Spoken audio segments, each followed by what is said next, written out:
Well, good evening. It is Monday, April 28th, and the Trump administration is hailing their first 100 days. Tomorrow, he'll be in Michigan to celebrate rally style, Trump rally style.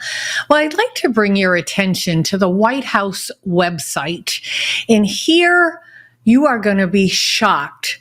The first 100 days, the illegal aliens that have been caught, some deported, they put signs with pictures of some of them today. I will not read them all to you, but I'm going to read a few. So the number one here, arrest of a Jamaican national convicted of first-degree murder. The next one, arrest of a Bernagab national convicted of rape. Next one, arrest of a Mexican national convicted of murder and aggravated battery. Arrest of an Indian national convicted of aggravated sexual assault of a child. The next one, arrest of a Mexican national convicted of predatory sexual assault of a child. Arrest of a Mexican national convicted of sexual assault of a child. 7, arrest of a Mexican national convicted of aggravated sexual abuse of a minor. Arrest of a Salvadorian national convicted of sex with a minor. Arrest of a Mexican national convicted of continuous sexual abuse of a child. I almost can't read these anymore. It tears at my heartstrings. There is a gross perversion. It is evil. First we attacked women. Now we're attacking the most innocent souls on the planet. And it doesn't matter what nationality they are. I think as Americans, we've got to protect children. We knew en route to come to our country, the cartels were viciously raping women and children, boys and girls. Tom Homan has repeatedly told us the stories. Well, they've continued this behavior inside of our country. And now we know there's approximately 300,000 children missing under the Biden administration. They came in with non-custodial parents with names and addresses of where to send these children.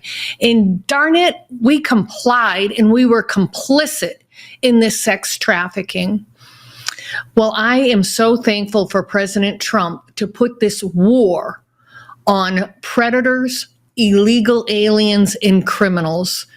And joining me is Joe Hoft, co-founder of Gateway Pundit, one of the best media outlets we have. And he also has his own show here on LindellTV.com called The Joe Hoft Show. Welcome. Doctor, it's a pleasure to be with you. I'm really happy to be here. Thanks. What's your reaction? I just got through 7 of them. There's pages of the illegal aliens who, you know, I don't know. Could I tolerate it more if they were pocket thieves? I still don't think it's right. But the fact that they're going after our innocent children, and again, I don't care what nationality these children are, it's a sickness, and it's that of the devil in Marxism. It's to destabilize our culture and to make it acceptable that sex with children is okay. It's so gross, and I loved, actually your intro and reading through those, because I can tell it, it affects your heart. I can feel it as you're reading through those. It's like, this is horrible. It's disgusting. I want to stop here. I've had enough, And we saw this 4 years ago. We saw Joe Biden open up that border, and we saw him do everything he could to destroy this country. And President Trump has had to step into this mess, and he's been doing an exceptional job these first 100 days. And this is one of the best thing. I'm glad you started off with this as well, because we're protecting our children. And what more of a message would you want to hear? Our children are being protected. Okay, great. Now we can work on the rest. And that's what he's done. And there's a lot of work to do, as we all know. And he's done incredible work, but he's protecting our children today. That's really an important issue, I think, for all Americans. So I'm really glad you start off with that. And you would think, Joe, it doesn't matter what party you belong to, you would be happy with this. But unfortunately, we were disappointed that while this was actively going on and millions of people flooded our southern borders, and we knew all about the cartels. We knew about the rapes and the rape trees, and nobody from the other side stood up for these innocent souls. Not one. I don't understand what's happening to our country, that we can't work on common sense issues together.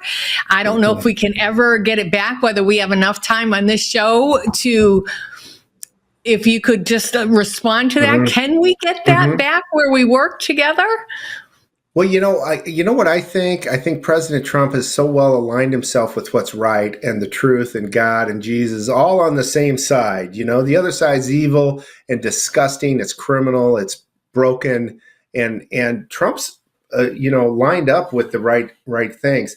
I think the numbers are, the way that we unite is the numbers on our side are increasing dramatically. I think the numbers are now roughly 80-20, and we can see that in some other polls that have come out recently, not necessarily on the election or Trump's popularity or anything like that, but there's numbers of people that are on some of these issues 80-20, and that tells me we are uniting. It's just more people are flooding to our side because they can see the other side's insane.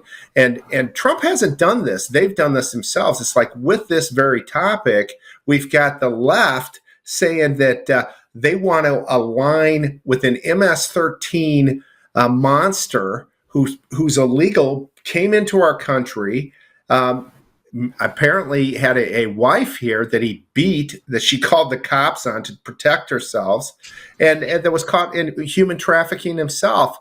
And the left wants to go down to El Salvador and try to get this guy out of prison down there, when that's his country, that's where his citizenship is. Trump has put this whole discussion into the, I don't think 50% of the of this country and Democrats, if they are even, I don't think they're 50%. I don't think they're jumping on board with this. I think they're jumping on our ship and saying, I've had enough, along with all the other policies that make common sense. And with maybe there's something unique too. You know what I think it is, Dr. Maria? I think it is when he stood up after getting his ear damn near blown off and his head damn near blown off, and he raises his fist and says, fight, fight, fight. Iconic words that'll go down in history long after we're gone. That phrase, fight, fight, fight, is going to be historic. Maybe one of the greatest, if not the greatest phrase ever. It's going to be like some of the stuff we hear from 2,000 years ago with the Romans and Greeks and all that. It was powerful. People resonated with that. Enough Elon Musk the next day says, that's who I want as my president. I'm with this guy, and let's go. And he's been awesome too. That kind of movement, along with Bobby Kennedy, has that is what's really brought this country together. These people that were so disgusted with the Biden regime and what was happening there, like this, bringing in these monsters that will attack our most innocent ones. American, we're on the right side. We are. Sometimes it feels like, my God, we are really on the right side, and everybody's with us lately over these last 100 days. It's amazing, and that's how we have. I think I would argue we have come together as a country. There's these lunatics that buy everything and will say that the left says and the media says, that 20% that will somehow argue that it's okay for us to spend all this effort trying to get an MS-13 person back in the U.S. or prevent these monsters from getting kicked out. But that's a losing argument. That's really, really stupid. It's showing they're stupid, and it's just helping our cause more than anything. So President Trump and his staff on the whitehouse.gov site put out some of the promises kept, and they broke it up, starting with the border. So illegal border encounters are down by 95%. They go on to talk about, even the left-wing media is noting how the border crossings are down. And then they get into the gang members and the criminals. And so they start with President Trump designated Tren de Aragua, MS-13, and other vicious gang cartels, etc., as foreign terrorists. We were begging President Biden to do that, but President Trump went ahead and did that. And he also reaffirmed ICE. ICE never really went away, but they were handcuffed from doing anything. So he took off those handcuffs. And he's also talking about tariffs. Now, tariffs to me, Joe, have been the most controversial thing in the new Trump administration. I have a good understanding of economics, and I understand where he's trying to go with the tariffs. But I think because the way Trump's style is, he threw it out there, then he retracted because, at first it was Canada and Mexico. They came to the table. They were willing to put troops at the border. Some pundits took that as weakness and, he doesn't know what he's doing. He changes his mind all the time. I kind of knew what he was doing to throw it out there and hoping people will come to the table.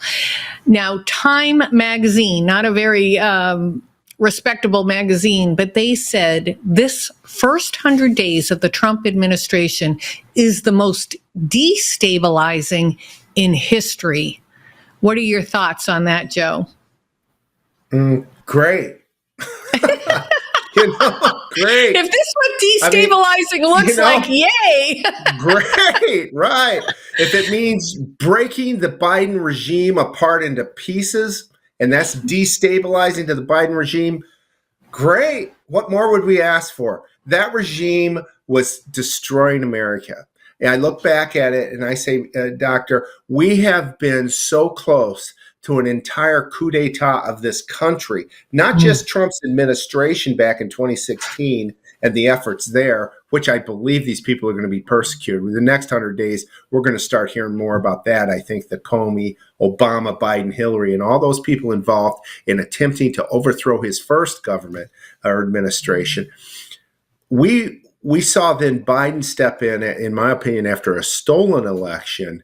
And I say that as a professional auditor who's done audits around the world. And the facts are that there was no way that election ever should have been certified. I'd almost argue there's no way some of these 2024 election results should have been certified as well. The processes are broken, and that's how Biden got in there through, to me, massive corruption. And then he came in and and as we all know, was it him or the auto pin? It's really, we should say the auto pin that ran that regime, whoever was behind that and over that. And if it changed at different times, we don't know. Their purpose was to destroy America. And everything Biden did, I felt like, helped China. Everything. Nobody's standing up to China. Now, Trump's coming in, he's standing up to China with the tariffs. Great. If China's upset, great. And I'm telling you, China's upset. The stuff I'm reading, I used to live in Hong Kong for a decade overseas, doing audits. I've done audits in China. And by the way, I've done audits in communist China, and they gave me everything I wanted, and I was able to certify an election. I cannot say the same about our election, or not. I certify the audit. I cannot say the same about our elections. We can't get hardly anything. There's no way a professional auditor ever would have certified these elections. So, but I've been over there, and I know Trump. His policies are extremely important, and China is in a pickle. They're really good when they can steal your intellectual property, like they force every company to do, and when they can make the tariff such that they don't have to pay any, but they're going to pay U.S. or charge U.S. every time we import into their country. Things have changed, and it's great for the U.S. All this stuff is so great for the U.S. So again, if it's the most, whatever that word was from Time, worse, Destabilizing. destabilizing. It's awesome. We're like, because Biden's regime needed destabilizing. It needed total destruction, and he's doing it in the right way. I think he's doing absolutely fantastic. I think it's a miracle. I think we're blessed right now. It's like God, when that ear thing, when he saved President Trump, I think we all saw it. I think that's what happened. A lot of people are like, my God, he's blessed. We all are. And he's getting the job done. And just like, Amen. yeah. I look at the tariffs twofold. Yes, we needed fair trade. Going back in time, Nancy Pelosi, President Obama, all talked about the unfair trade deals, but did nothing about it. So President Trump is trying to even the playing field. So that's one side of the coin. The other side of the coin, he wants some income. He wants to bring in income because he'd like to relieve the tax burden on everyday Americans. And I think that can happen. I go back and forth in my mind. What happens if every single country says, okay, no tariffs, and we say we're going to match that? Well, then we lose that income piece of it. So I'm not sure what he would do in that case. Do you have any suggestions? I think he's going to protect American companies, and so I think he will install tariffs if it makes sense. Ronald Reagan did that. I didn't know that. Trump, if you remember, Dr. Maria, Trump was the first one talking about this when he came in. The border and this, he was the first guy, and it's the most important things. Maybe we need to protect our country, our economy. With whatever 40% of the world's consumption is us, and yet we can't sell our goods overseas. I got to tell you, what he did in his first administration is he lowered the tax rate for corporations. Immediately, it had a major impact on U.S. corporations. We used to have to fight other foreign entities like from Europe and we were paying a 35% tax, and they were having to only pay a 20% or so tax. Trump lowered that rate on corporations, made it more competitive for us. Boy, the Europeans hated it. The people that hate this stuff, that's the thing. Notice who's screaming and who's the ones upset about it. It's Europe. It's the people that have had an easy ride here with the U.S., taking advantage of us. And I really blame our politicians for putting us in that position. And now Trump's started to stand up for the American people. He's going to bring manufacturing back. I believe it. And that's what these tariffs will do. They'll force companies to come back. We're going to produce more. We're not going to be dependent upon other countries. I read something the other day. The UK lost their last steel mill. And now all the steel they're getting is going to have to come from another entity. How are they ever going to build weapons, et cetera, for themselves if they don't even have steel? And China bought the last mills and then shut them all down. So a lot of this is strategic as well, I think. And Trump sees that. And so we're going to bring all this manufacturing back, and we're going to protect our country and our companies and our workers. And it was insane for people. Remember that 8 years ago, they're saying, oh, we can't bring those manufacturers back, blah, blah, blah. Remember that? Right. And it's like, no, that was a lie. That was a lie. We absolutely can, and we can do it better than anybody else. And Trump knows that. And this economy is going to be firing so good. And that's what his thing is. He's getting rid of inflation by cutting the cost of the government, which he's doing with Doge. He's bringing in tariffs for extra income. And then the big thing is this economy is going to start exploding. And then all three of those things in gear, this country is going to be on a path to massive prosperity. If we can get the Fed out of the way, that's one thing. That Jerome Powell's in nightmare. And we got to get rid of him so he doesn't sabotage everything. I'm interested in your perspective about the market. I think there's been a lot of manipulation in the market to make it look like what he's doing with tariffs is causing all of this unbalance. Now, I can see foreign markets, right, with the tariffs, but overall, I'm just convinced there's a lot of manipulation right now with the market. And I keep telling people, don't look at your 401k right now. Yeah. It will bounce back. Any thoughts on the market? Yeah, I liked what the Secretary of Treasury Besant said over the weekend. He says, the media was screaming in early April, this is the worst drop in April in history since the Great Depression. It's going to be the worst April since the Great Depression. And then he says 10 days later, and we're up now for the month of April. And you don't hear anybody saying this was the greatest recovery ever in April since the Great Depression. We don't hear the opposite side. And I think that's it. Our media is proven again that they are just toxic. They're not going to share the truth. They're being ran by somebody else other than the American people to push these messages on us that just aren't, they're just not accurate. They're just not accurate. The other stuff, a couple other, I was going to say cryptocurrency is a big thing, and AI that Trump said, we're going to be number one in the world on this. We're not going to give this away. Biden was killing cryptocurrency, and AI, he was pushing off to the side. Trump can see how important these things are, and he's willing to, help them in any way he can. These guys in the AI industry, and crypto, he had that meeting in the White House. These guys are like, a lot of these guys did startups and they're billionaires and stuff. And they said, this is moving faster than any of the startups we ever had. He's getting things done in the crypto area. Yeah, it's great. And we're getting a lot of investors, not just in AI, but other businesses wanting to do business now in America. Even the foreign auto workers are saying, you know what, I'm going to expand in the United States, which will take American workers. But how I look at everything is systems thinking. Everything's kind of connected. We have great workers, but we got to fix our education system as well, and make sure kids can read and write and use critical thinking. And I think parents need to help. My children read before they went to school. I thought that was very important. And I think everybody should be teaching their kids. That's just my own philosophy, that you want to give your kids a leg up. They should, before they enter the first grade or kindergarten, they should know the alphabet, numbers, simple reading. And it's not going to take a lot. We can do this if we get rid of the teachers union and the activist teachers. Instead, they want to flood our schools with these perverted books to second graders. It's just mind-boggling to me. Yeah. But lastly, Joe, the court systems. There's a lot of figures out there how every administration, of course, gets taken to court by one group or another.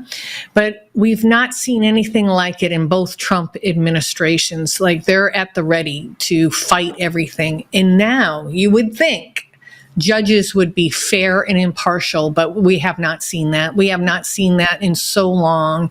And they're activists, they're biased, and they're ruling against the American people. When they say that an illegal alien has rights over an American citizen, or you can't in the federal government lay off people, what do you mean? Oh, we can go broke then? You can just keep hiring or keep people when you don't need them and you could go broke? It doesn't make any sense. And in the background, I'm saying, ignore them, ignore the courts.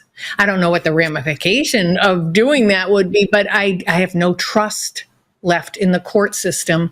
And probably the happiest I've been, Joe, is when I saw the arrest of that New Mexico judge for harboring a Tren de Aragua gang member, in the arrest of Judge Dugan, I think in Wisconsin, for harboring a criminal and keeping them away from ICE. This happens every day. This has been going on for a long time. And everybody kept telling me the bar is so high, there's no way you can remove these judges.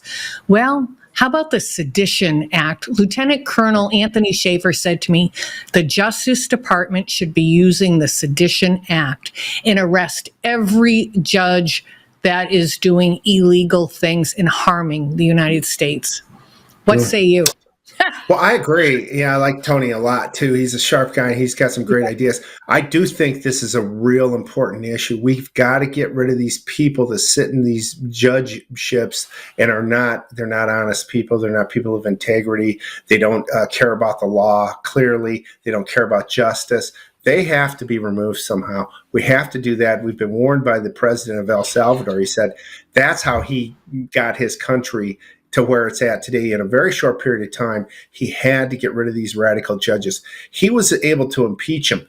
We're not. The bar is too high for us to impeach somebody. So we've got to come up with another idea. I've heard Thomas Jefferson did some things in the past where he just made jobs redundant. I've seen that happen in the corporate world, like in Australia, where they have strict human resources laws, and you would just make somebody's job redundant. Sorry, we don't need that job anymore. And then you'd fill those activities some other way and get rid of a person that you just, wanted to get rid of. That's what we're going to have to do, I think, too. Just maybe make some of these positions redundant and get them out of there. And of course, maybe shut down the D.C. court as well. It's a mess. It's just so corrupt. And you can't get a fair trial there. I don't think anybody can, period. Nobody can. Mother Teresa wouldn't be able to get a fair trial. And right. You wouldn't think this was legal. People shop around for the most corrupt venues. Yeah. They could be having a lawsuit. They're from, Maryland, let's say, but they want to go to a DC court because they know they're radical and left wing and they can get their way. Like, it's crazy to me. But you're right. And big cities too. New York. I'd hate to go to New York. I'd hate to go to DC. Many of these big cities, I don't think you're going to get a chance. And that's terrible. That's really terrible. That's not what the court system's all about. And it needs some major work from the top down. That Supreme Court, a couple of their rulings lately are insane. And so something needs to be done here. And that is a crisis. Trump's going to get it done. We'll figure it out. He's been very smart and ingenious in the past, and he'll do it again. And that's a big issue. He obviously knows it. I think what'll help is to start arresting these criminals in court and bring them to justice in courts where they're going to be held accountable. We can't bring them in front of some of these judges, like you said, in D.C. I don't see how you can bring some of these cases to D.C. I don't think you're going to get a fair trial. And I think we need to look into the process of selecting judges too. There's clearly a bias there that happens all the time. We could see it like Trump in Florida. All of a sudden he gets these radical judges for some of his cases, the only ones in the whole, district or whatever. It's like something's going on. These Obama judges get all these cases. In 2020, Sidney Powell's cases, 3 of the 4 went to Obama judges. That wasn't random. That was somebody was making those picks, and she didn't get any fair trials in 2020. So that's the kind of stuff we've got to end to. Just the appointment of judges to cases it needs to be looked at. And really, this is serious stuff. It really is. Great point. Well, I do encourage people to go to the Gateway Pundit every day and look at the news reports. You guys break stories way ahead of other people. And Joe, what time is your show on? Right now it's on 1 o'clock Eastern, and so I appreciate you mentioning that and all the work that we've done. Really appreciate it. We have a great affinity for you and our good friend Rudy Giuliani, American heroes, one of the greatest American heroes ever. One of the saddest stories of the Biden years was what they did to Rudy. Trump was terrible. Rudy was second. It's just a nightmare what we saw him have. A great statesman, one of the greatest statesmen in American history, let alone recent history. It's been a travesty to see what's happened there. So we really support you guys every way we can. Thank you. And, I don't want to speak for President Trump, but I know Mayor Giuliani, his faith in God has helped him through a lot of it, because you couldn't explain it away, because it was targeted harassment, targeted oppression, and he just kept moving forward, and he stayed relatively positive, and he continued to help other people. He would continue to get calls and say, Mayor, can you help me with this? And can you help me with that? And he wasn't wallowing in his own issues. He'd say, sure, I'll help you. So, Joe, thank you for coming on. It's always wonderful to see you, and I love the Joe Hoff Show. I'm going to take a short commercial, and we'll be right back.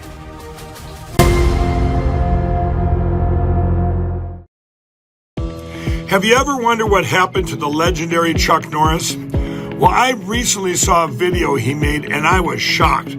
That guy's amazing, and he's staying active well into his 80s. What's even more shocking is he's stronger, can work out longer, and even has plenty of energy left over for his grandkids.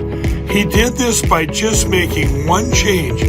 He says he still feels like he's in his 50s. His wife even started doing this one thing too, and she's never felt better.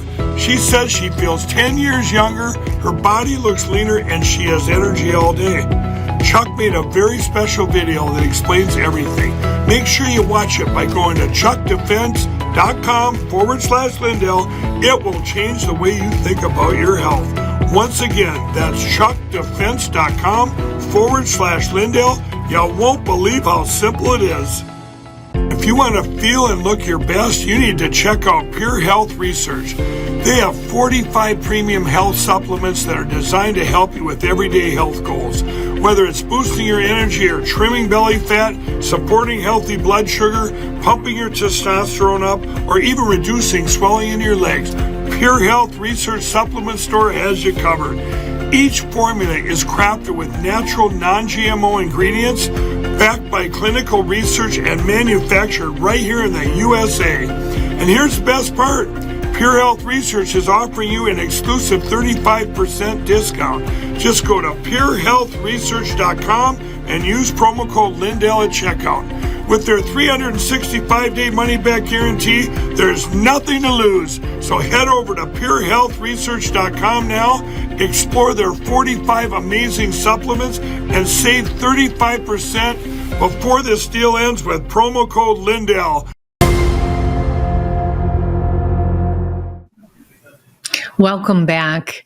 We've watched this thing between Ukraine and Russia, and our emotions have been like a roller coaster.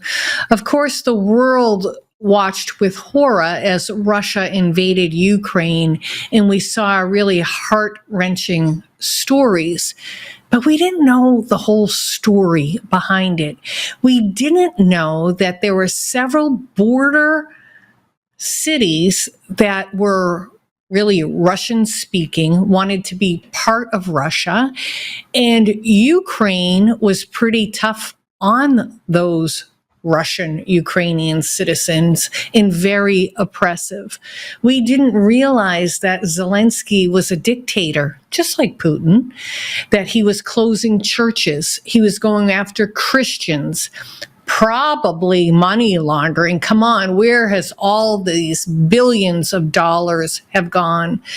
I personally don't think anybody should invade another country. I'm not trying to justify it, but I don't think we need to be wrapped up in it, is my own personal thoughts. I know President Trump came in thinking he could be a peacemaker. He didn't like seeing, and neither do any of us, all these people dying on both sides. Can't they make out a deal?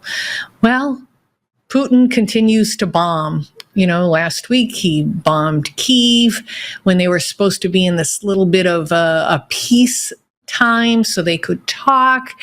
And this weekend on Meet the Press, Secretary of State Marco Rubio had this comment.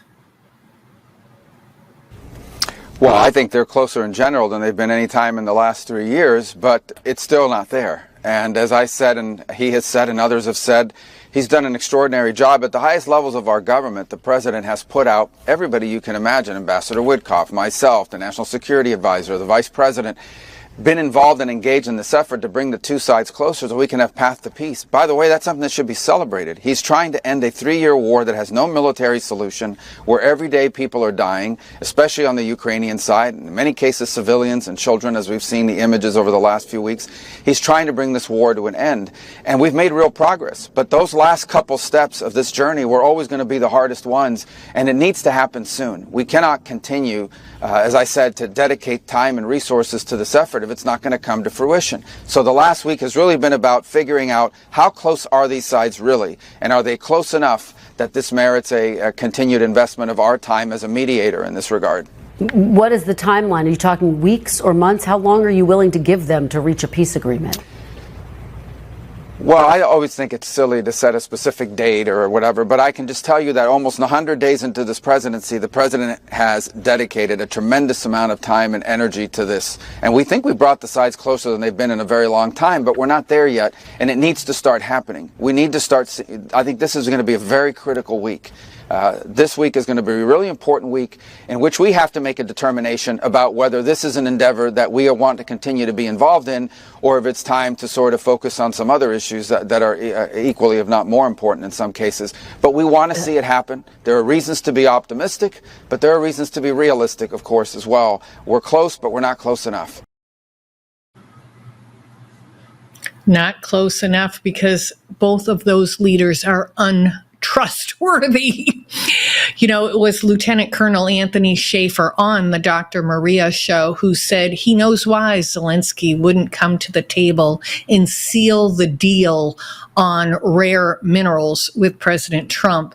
And that's because he contends that President Zelensky has already made a deal with the EAU. So who knows? President Trump spoke about his disappointment in Vladimir Putin. Listen to this. I think the meeting went well. We'll see what happens over the next few days. We'll probably learn a lot. I was very disappointed that missiles were flying by Russia, but that missiles were flying. Very disappointing. We'll see how it goes. They have a tough road ahead, okay? And we had a good meeting. It was a nice meeting. It was a beautiful meeting. I tell you, it's the nicest office I've ever seen. It was a beautiful, beautiful scene. But he was very, look, he wants to do something good for his country. Thinks he's doing a good job, and he's working hard. We'll see what happens. It's a very complicated deal. He told me that he needs more weapons, but he's been saying that for 3 years, He needs more weapons, and we're going to see what happens. I want to see what happens with respect to Russia.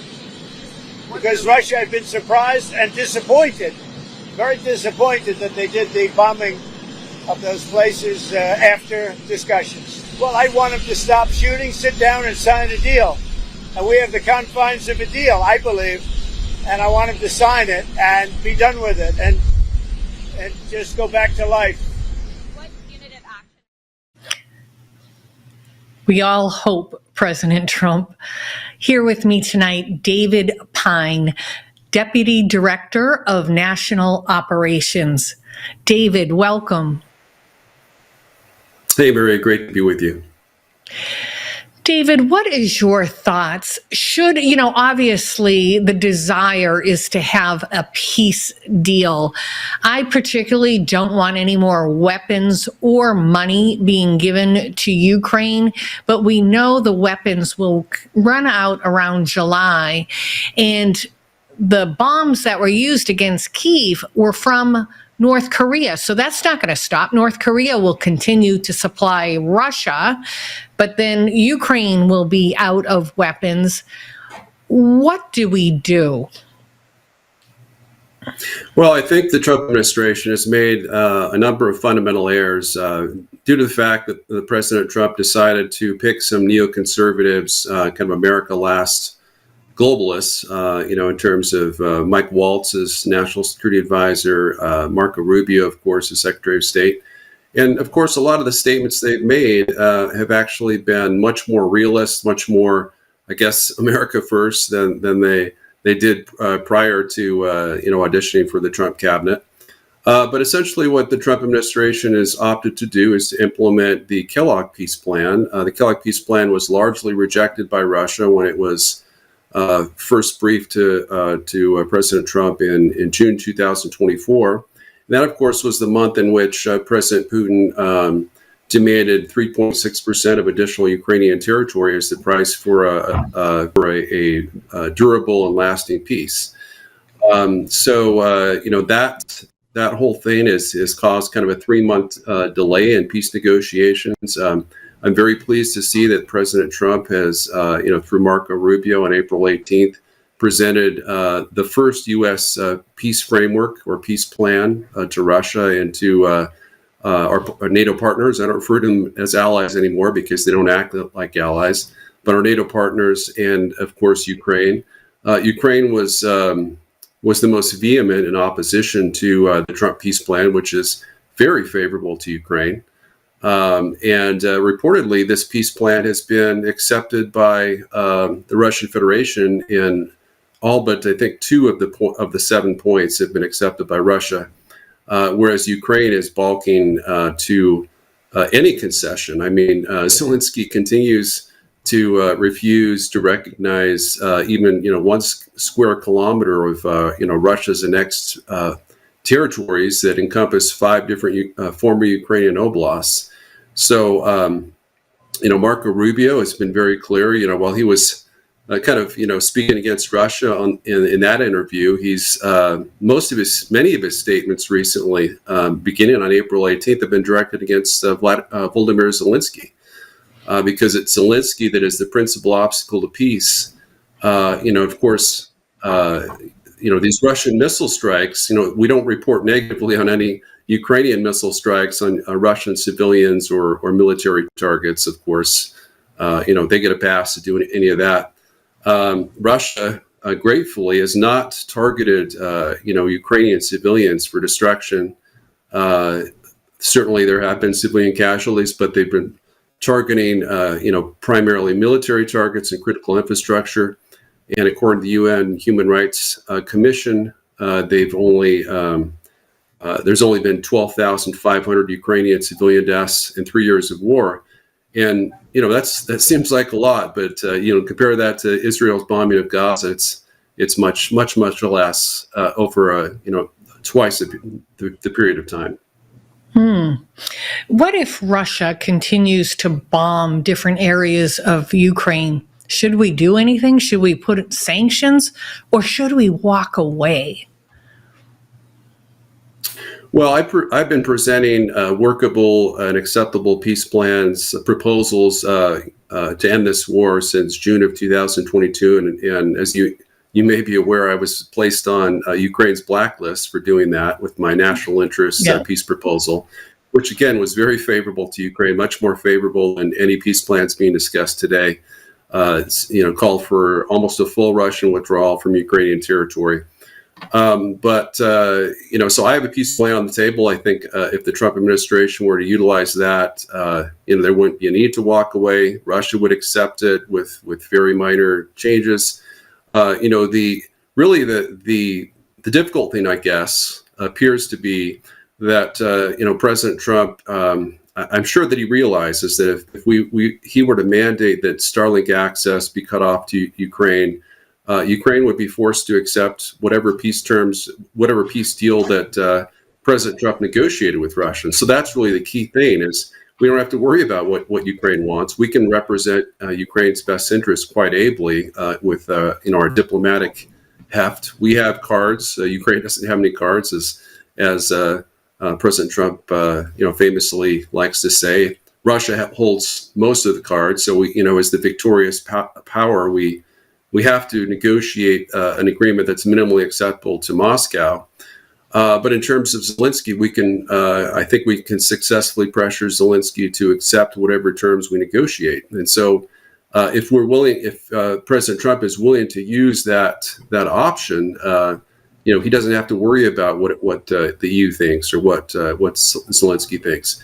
If, on the other hand, he's not willing to take that step, which seems to be most likely now, then the best option from a U.S. national security perspective would be to pull out all U.S. personnel from Ukraine and end all U.S. participation in this war. Because, of course, we have been participating in this war with, U.S.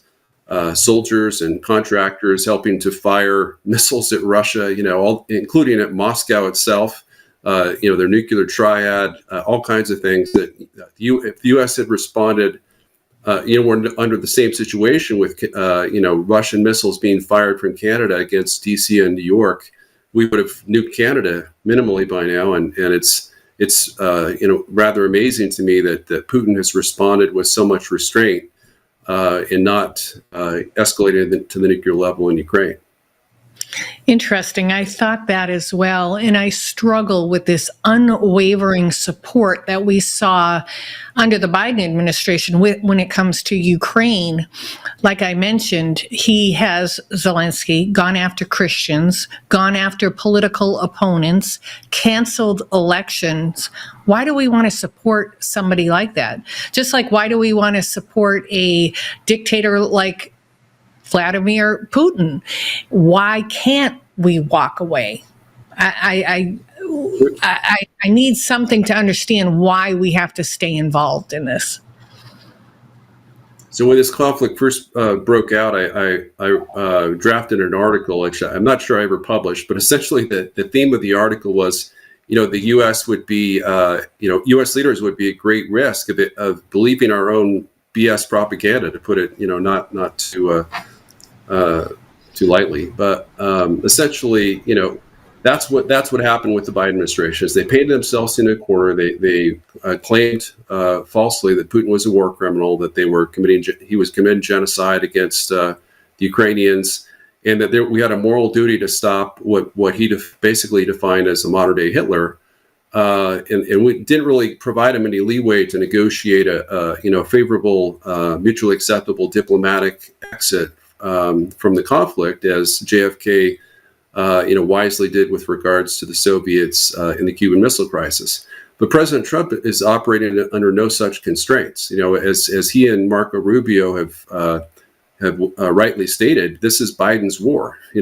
Trump's cleaning up Biden's mess. So there's no reason whatsoever why Trump can't walk away from it. Why he should not. He should continue to fund this war or help the Ukrainians in any way outside of defensive intelligence.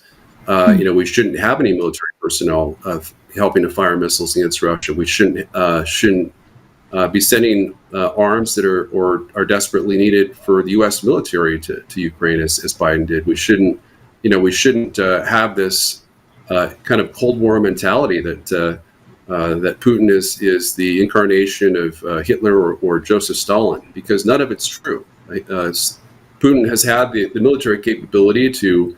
He had the capability to take Kyiv in the first 2 months of the war, and he opted not to. And I'm writing an article about this, but as you may be aware, Putin just made the decision to withdraw Russian troops from over 30% of Ukraine's territory in the first week of April 2022, to show that he was serious about peace, to show that he was going to partially implement the Istanbul Agreement, even though Zelensky wasn't scheduled to sign it until April 9th. And of course, we all know what happened the day before. Biden sent Boris Johnson to order Zelensky to rescind that agreement and not to show up for the signing ceremony, even though that would have ended the conflict and entailed a full Russian withdrawal from all of Ukraine's pre-war territory. Wow, David, I really enjoy having you on. You are so knowledgeable, and I respect your opinion so much. I'm going to change topics for a moment. Huge blackout in Portugal, in Spain. We have a satellite view that clearly shows that whole area is just black. What is going on? Do you think there it is? There's that satellite view. Now, some articles are saying it's this rare atmospheric phenomenon.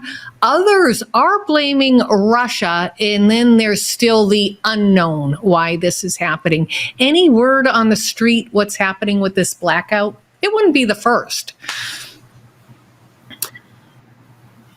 Yeah, any inside information, but this is, it is being reported that this is due to, some kind of, energy, solar flare type situation, naturally occurring, but highly unusual, rare atmospheric phenomena. That's certainly possible. The fact that part of the blackout was in France, not to mention Spain and Portugal, which of course are NATO members, just as France is, does suggest a possibility that Russia could be behind the blackout, and that this could be kind of a warning shot that if NATO continues to participate, Russia has the ability to shut off the power not just in Europe, but in the U.S. and Canada as well, at the push of a button. There's really nothing that we could do to stop them.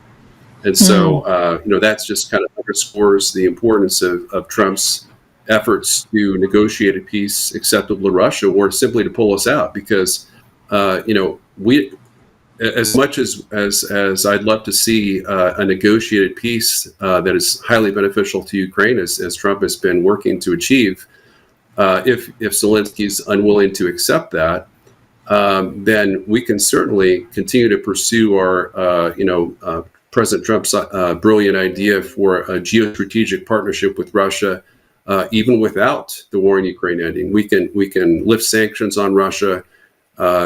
We can, engage in massively increased economic cooperation, geostrategic cooperation in terms of, trying to end or avert international conflicts, perhaps negotiating a new nuclear arms control treaty. We could negotiate spheres of influences to avoid future conflict. We could, negotiate a mutual security agreement, which U.S. troops are withdrawn from Eastern Europe in return for various other Russian reciprocal concessions.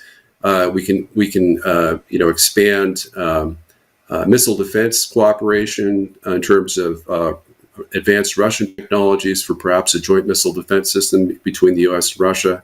The possibilities are really endless in terms of, the massive rare earths that they have to offer, which are far larger in quantity than anything that Ukraine can provide. And of course, Russia occupies a pretty good chunk of Ukrainian territory where those rare earth minerals are located. Wow, a lot to think about. Thank you for joining me tonight, David, and I hope to have you back. Thanks, Maria. Great to be with you. Well, I've been watching with interest what's going on in Ireland. As you know, Ireland is split. The northern part belongs to the United Kingdom, and the southern part is free, independent Ireland. But what they've been seeing in that southern part is a direct correlation to the UK's policy.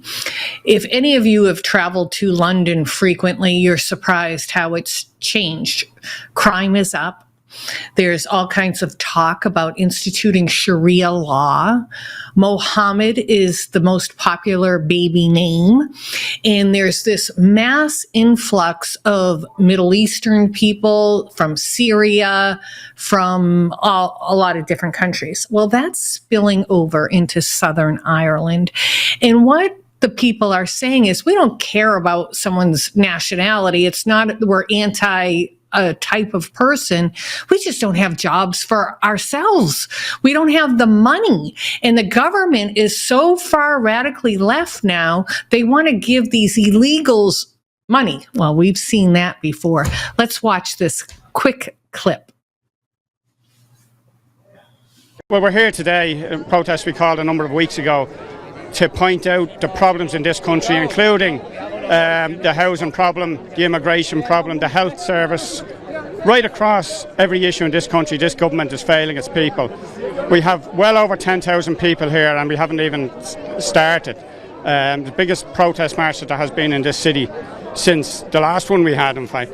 And the numbers keep growing, and more people are coming over to accepting that what we have said from November 2022 has been correct. Even the government now admits that everything we said has been correct. You can see a change in tone in relation to immigration, but our position is this country cannot facilitate any more inward migration, whether it's legal, illegal, IPAS or student or work visas. We are at capacity when our own people can't afford to buy a house or get a hospital appointment. And when you have people calling counter protests against us yet again, called by a TD who doesn't even wants to run the country but doesn't know whether his own child is a boy or a girl. Nick Delahanty, there's about 30,000 people. This was a very peaceful protest. And later on in that interview, some other people talk about, well, I hope the Irish Times reports on this correctly, because the Irish Times is very well known for propaganda and not telling the truth. And certainly when I skimmed some of the Irish newspapers, you would think that it was like the summer of hate in the United States with all that violence that took place. It was a very, very peaceful protest. I wish the people of Ireland, like I wish everywhere, who want freedom and the ability for individual liberty and to afford to live. And there's nothing wrong with having a sovereign nation. Well, thank you for joining me. I will see you on Wednesday when I will be interviewing Alexander Vučić, the new president of Serbia. Take care.